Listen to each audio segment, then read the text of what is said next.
Welcome back to another episode of the Biz Magic Podcast, your place for all things tech in your online business with some solid hits of general biz chat too. My name is Patty Meyer, and I am the CEO and founder of Biz Magic, where my team and I support entrepreneurs who are overwhelmed by the back-end tech of their business. We create, implement, and teach the tweaks that help our clients make a bigger impact with less stress. Today we are diving into the three-letter word that many business owners with websites kind of dread, SEO. But I'm not going to have this be one of those kind of heavy jargon-filled, algorithm-obsessed episodes that leave you more confused than when you started listening. I'm chatting today with somebody who knows her SEO stuff, Jodie Mitchell of Nowhere to Number One, to break it down in a way that actually makes sense and, more importantly, feels doable for you. Jodie's been doing this SEO thing for 8+ years, both in big time corporate land and now in her own business. She is helping self-employed folks and small business owners take the mystery out of getting found on Google. She's got a no BS approach and a mission to prove that you do not need to be a tech wizard to make SEO work for you. And today she is going to share with us some simple tips to have your monthly SEO moving forward. But first, here's a little bit more about Jodie. Jodie has spent the last 8 years learning SEO and learning how to explain it to business owners and stakeholders as a part of her career, both at an agency and in-house at one of the UK's biggest brands. Now, as self-employed business owner, she's putting all of her skills from her old life into action on her own website and helping other business owners demystify the world of SEO and realize that it's not as scary as it seems. Jodie is a firm believer that anyone can do SEO because if she can, with no qualification and lack of understanding of anything technical, anybody can. That's why she started teaching SEO to other small business owners and self-employed people. With a bit of time, effort, and trial and error, they can get the same results for their business that Jodie has been getting other businesses during her 8-year SEO career. So, whether you're an SEO newbie or if you've got some content on your website that is floating out there in the void that could use some dusting up, this episode is full of tips that you can start using right away, like this month, to start showing up where your people are searching. So let's get into it. Thank you so much for joining me today, Jodie. Thank you for having me. I'm really excited to chat. Yeah, me too. So why don't you start by just telling me and the audience a little bit more about yourself in your own words. Ooh, always the worst of questions. So I'm Jodie. I am an SEO expert and educator. I've been working in SEO since I tripped and fell into it when I was probably about 20-ish. So that's getting on for a decade now. But I'm a self-employed wedding photographer primarily, but having my real job, air quotes, in SEO meant I could really apply that and help build my own business on the side before it let me go full time. And yeah, I'm fully aware that SEO is something that scares people, freaks people out. So yeah, since then I've been sort of spreading the good word, letting people know it's not actually that scary. And if I can do it, anyone can do it. Yeah, I love that. So talk to me a little. So how did you kind of get into SEO? So if you're sort of photography and that was sort of where you were headed, what kind of led you to getting really dialed into SEO? It was a total accident, I'm not gonna lie. I used to work in a bar, and then I got offered my first grown-up office job, which I obviously leapt at. It meant I could, go to bed at a reasonable time. From there, I sort of tried a couple of different things. So I started in recruitment and then ended up in online content writing. And Mm, obviously, when you're writing copy online, a huge, huge factor of that is SEO. right. So that was something I very much learned on the job. And from there, I sort of moved into purely SEO. So out of like the copywriting into SEO, this is actually my job. It's optimizing everything, not just the words. Right, right.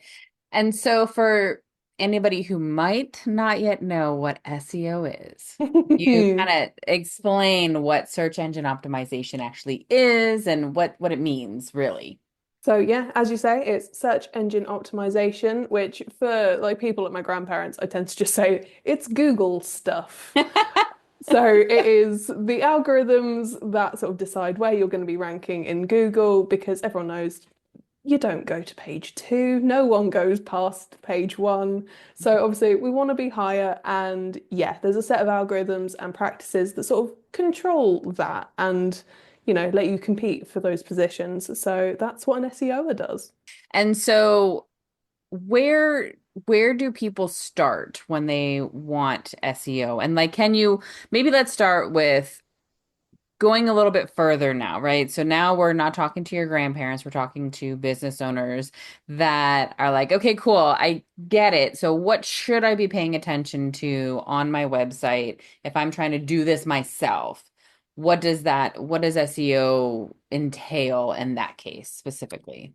So there are a few different areas. There is on page, which is all the words, the images, everything you can see actually working on the web page itself. Then you've got off page or technical, which can be a little bit more complicated. So if really are like dipping a toe, I tend to sort of suggest don't start there.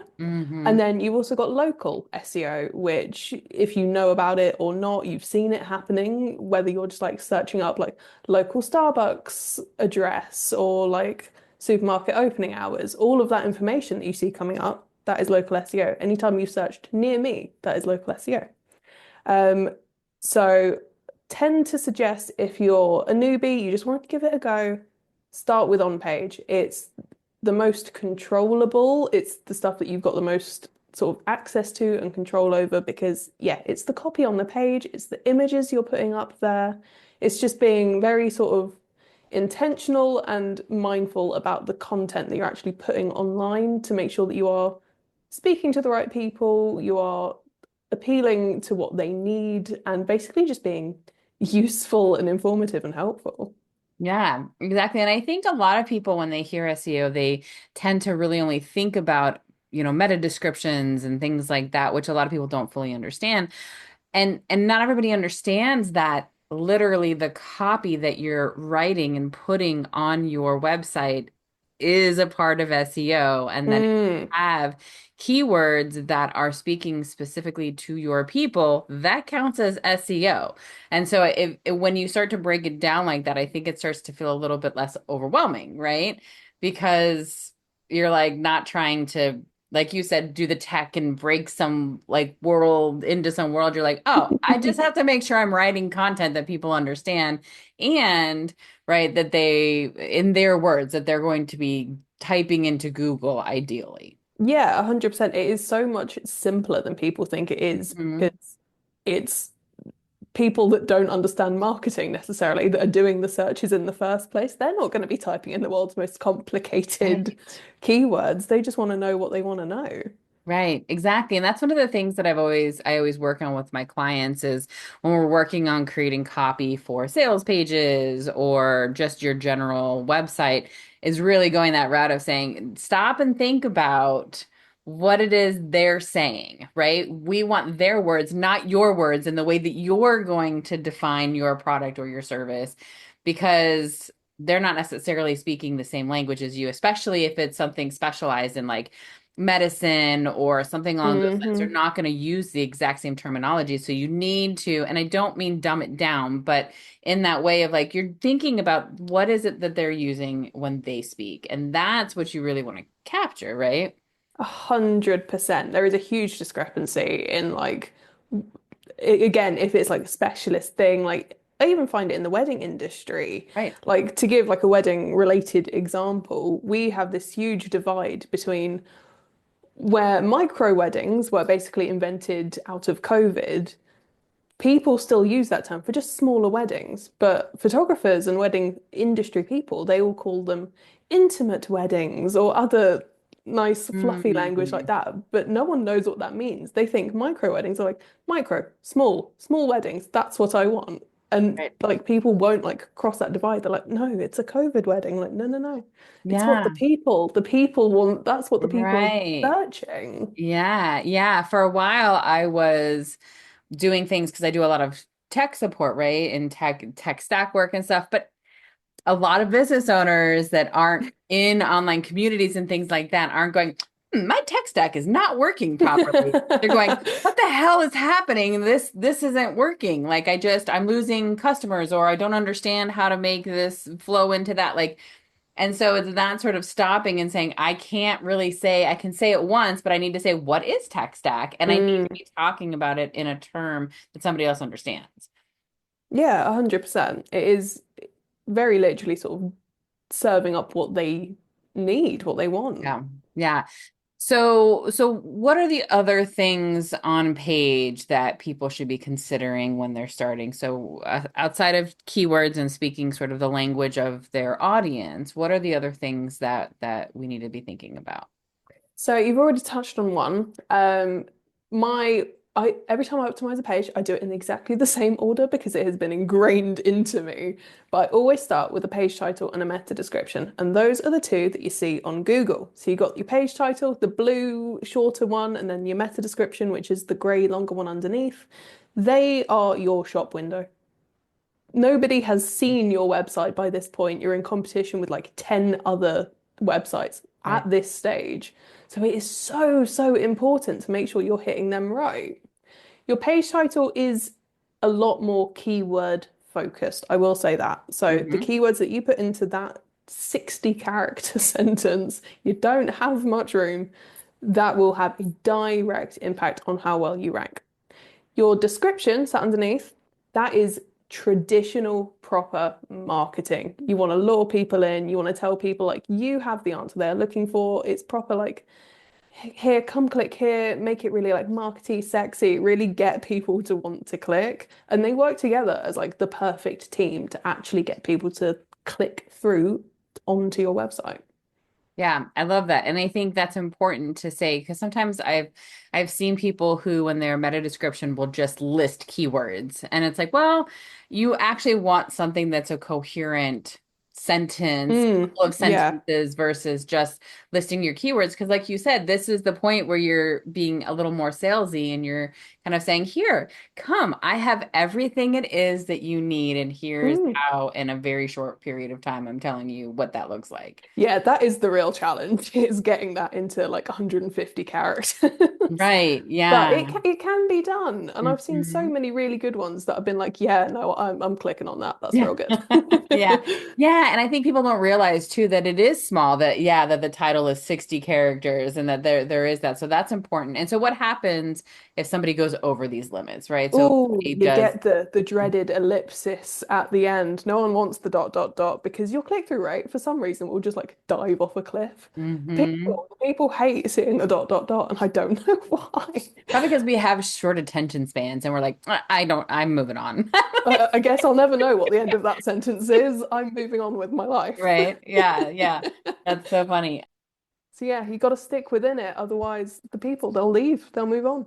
Yeah. What kind of advice do you have? So what if somebody is not a writer and they don't quite know how their people speak? Is there some sort of method that you use to start building some of the SEO copy and that sort of thing? So my stage one is always do some keyword research. And there are tools that I know which I can send over to you.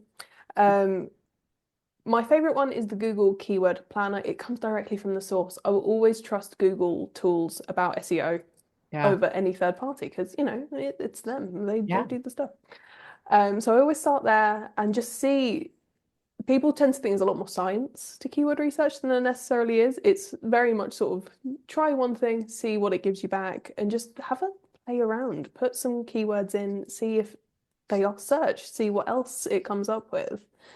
And that's where you're going to know where you're going to be like what keywords to be plugging into those page titles, your meta description, into your copy, into your image alt text, into everything that makes up the rest of your content. So yeah, see what the people are actually searching. Because a lot of the time, as you say, it'll be simpler than you think. And with SEO, you're in a really interesting position where they are already aware of their issue. They're already sort of moving Mm, down that like customer journey. They're already searching for what you're offering. So there's less having to try and inform them of their issue to warm them up because they're already there. You just need to sort of capture them, really. right. Let them know that you're the right You're the one, solution. yeah. Yeah, exactly. Yeah, I love that.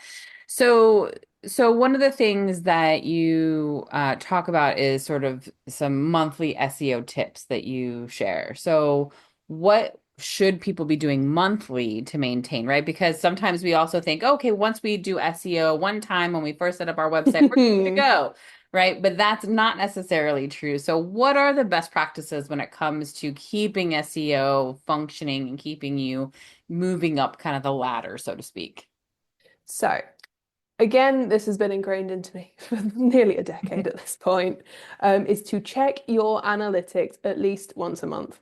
This is something I always do at the start of the month. So back in my day, it would take a few days for Google like Search Console, which is my favorite analytics tool, to catch up. These days it's done in like a few hours, so there is no excuse.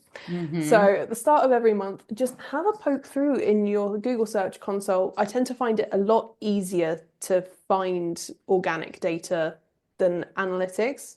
That Mm, is just because personally I find it quite overwhelming. There is so much data in there. But yeah, with Search Console, it's purely SEO stuff. So you're sort of limited to what can overwhelm you. right. Um, but what you want to be looking for is comparing the whole of last month to the month before, and then maybe the year before, just to check to see if there's any like seasonal issues or wobbles going on. Mm, Um, and just see what pages have seen a little dip or have gone up because it's always nice to see what is working rather than just like what isn't. right. And see what pages are maybe dropping down slightly, and then you can also then dig down to see what keywords are causing that. So you can get really nicely specific. And then once you've got those keywords that are struggling for that page, you know exactly what to be optimizing your page for. So you just go in and say, okay, those two keywords there, they've dropped down in a couple of positions last month. So I'll just go and re-optimize my page, stick them in my page title, my meta description, into the copy, and just sort of work it back in. And doing it monthly makes it so much less overwhelming. And it also means you're not going to be suddenly like surprised when your Mm, homepage drops off of like the first 5 pages because you haven't been checking. right. You're Right. not going to get any nasty surprises because, again, even with SEO, nothing happens particularly quickly, as we all know. There's never any Mm-hmm. emergencies. So people, I think, forget to actually keep an eye on it. And then suddenly they're like, oh, wait, I've not had any organic traffic for 2 years because I haven't bothered checking. Yeah. Yeah. And that actually is a great point, which leads me kind of into one of the other questions I was thinking about, which is a lot of people also, I think it's important to remember that SEO is a long game, right? You're not going Mm. to put keywords into your website and then tomorrow you're going to be number one. That's If just not only. if only, right? It's just not how it works. So when you're doing that kind of analysis and you're keeping up with your SEO, is there a period of time in which you should just sort of like, all right, just chill for a minute, let it do its thing before you go, Mm. no, it's all wrong, and then redo it all? So if you're making like big changes, so for example, you've created a whole new like services page, so it's like a big, beefy, big lot of work page, tend to say 3 to 6 months for these big brand new pages, or you've completely wiped a page and started from the ground up. Give it a good few months because it might suddenly like drop down where Google's been like, oh my God, what's happened? What's going on here? Just give Mhm. it a few months to settle out. If you're making just these little tweaks, I would say 1 to 2 months because Okay. hopefully, in an ideal world, this page is already sort of ranking is fairly steady. And from then, that's when you're going to really see like what happens when you tweak things rather than, as I say, changing everything all at once and then being like, who knows what's going to happen out of that. So, Yeah. yeah, big changes, 3 to 6 months, little tweaks for an existing page, 1 to 2. And so when you're doing your monthly SEO, are you looking at just sort of changing some of the keywords throughout the copy on page, looking at the meta description? What kind of changes are you making on what level on a monthly basis?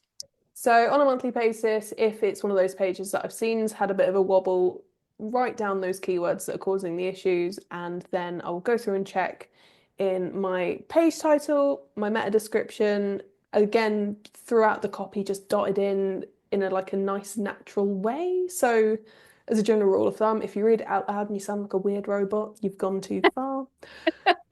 Just read it out loud is my biggest tip for like optimized copy. Just see how it sounds Right. spoken by a person. And then we've also got things like your H tags. So that is your H1s, your H2s, threes if you got them on the page, your image alt text. There's lots of different little opportunities that all sort of like build up. So it's not going to necessarily be you change one thing, you're going to have this massive overhaul. It's those little bits that all sort of work together. Yeah. Yeah. And for anybody who doesn't know what H1, H2, so that's talking about like when you're the headings, and each page should have usually one, I like to do one H1, heading Yeah. one, and then it kind of is almost like a folder, then you do H2 as a sub, and then subsection is H3. And so you want to look at it, it's the headings that you're using on your copy on your actual page. Yeah, absolutely. Yeah, that's why subfolders is literally how I explain it too. Or umbrellas I like to Yeah. go with as Right. well. So Yeah. not numerical necessarily, they all sit within each other in Hmm. nice little bubbles. Yeah. But yes, with H1s, with SEO, always limit it to one H1.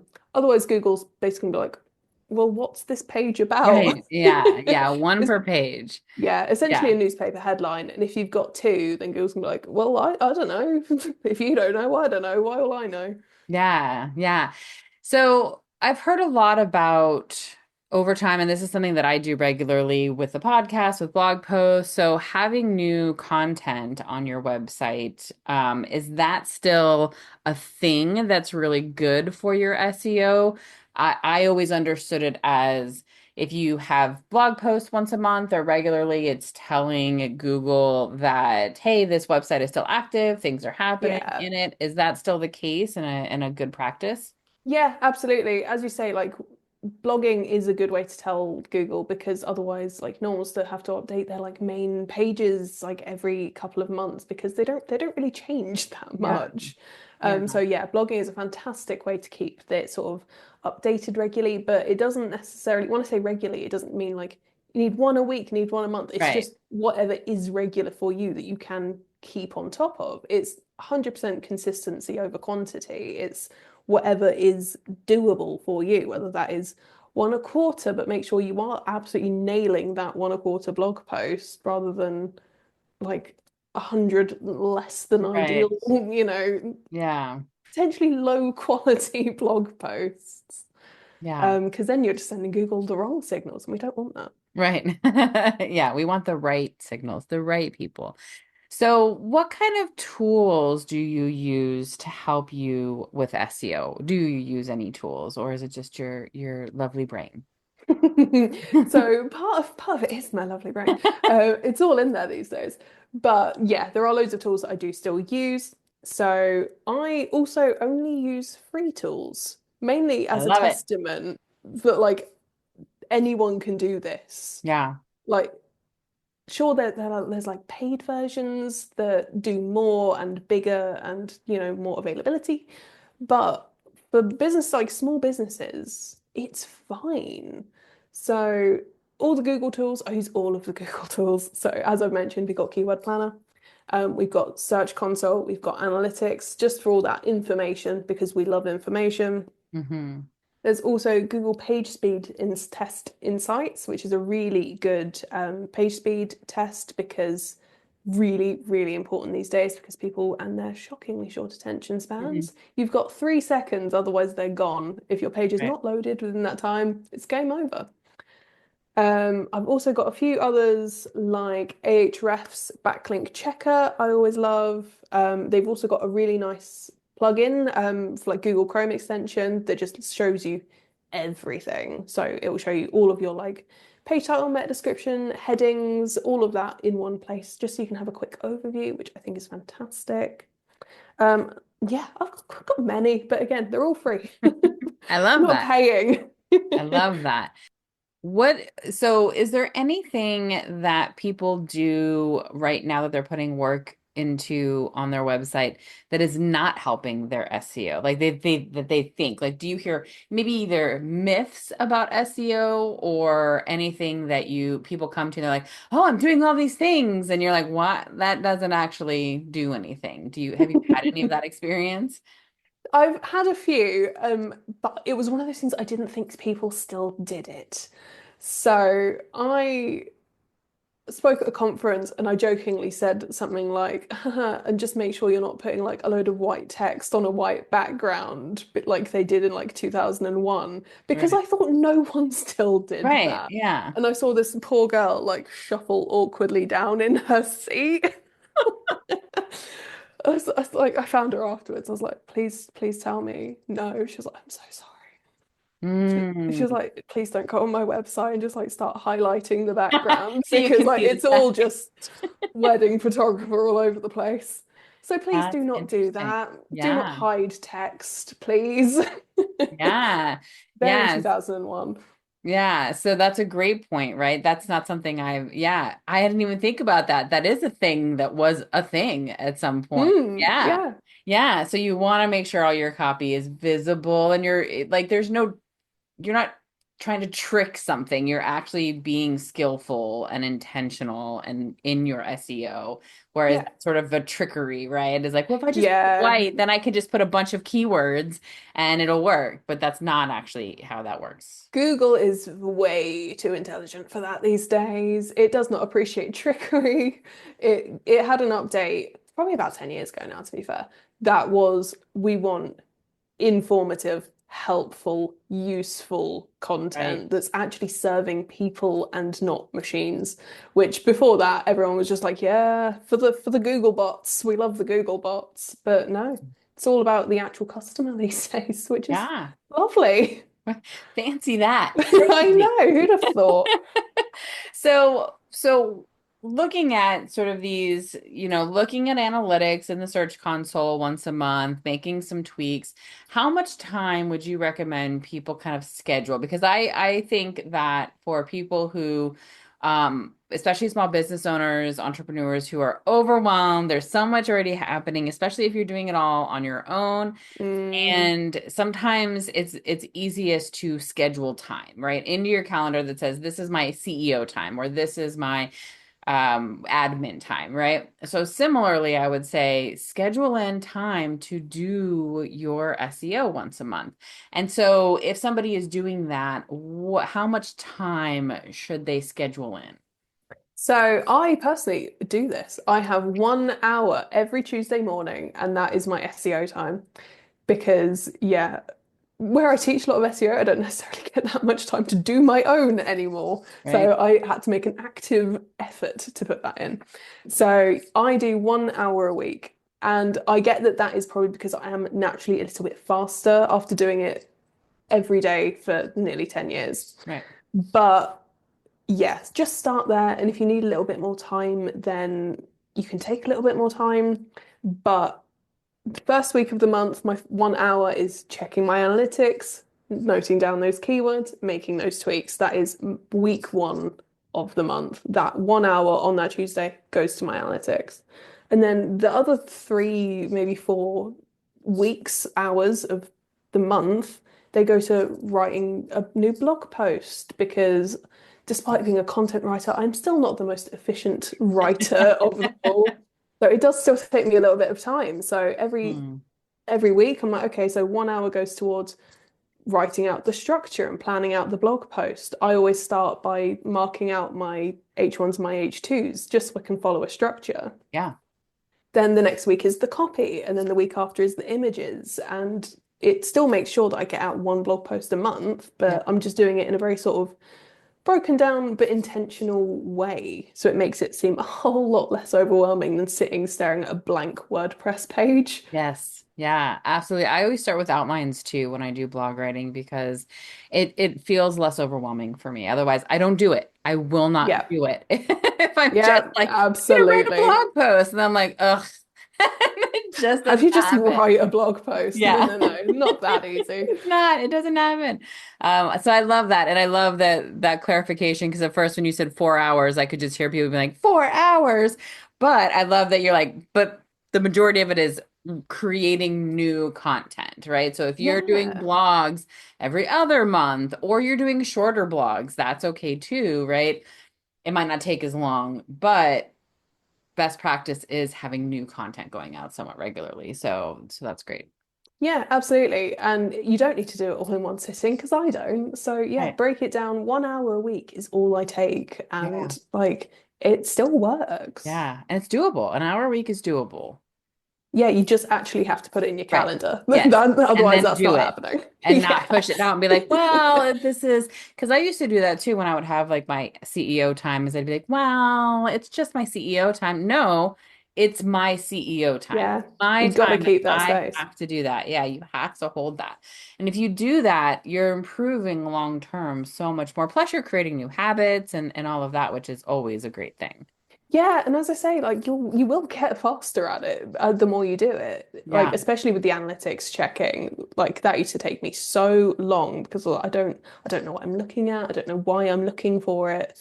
Mm. But yeah, the more you do it, you get so Yeah. much faster. It becomes a habit. Yeah. Do you have any recommendations for people on how to learn how to read some of their analytics when they get in there and they're overwhelmed? Or do you have any, YouTube creators, or do you have anything that people can go to, okay, now I'm going to go on and I'm going to look in the search console. I'm going to look in this, but I don't know what the hell I'm doing. So how do I start? Do you have any advice for people doing that? I would be wary with looking it up on YouTube, just because it can be so, again, even that's overwhelming. There's Right. so much out there, and everybody does it in a different way. That's Yeah. the thing. There are no two same ways of checking your analytics.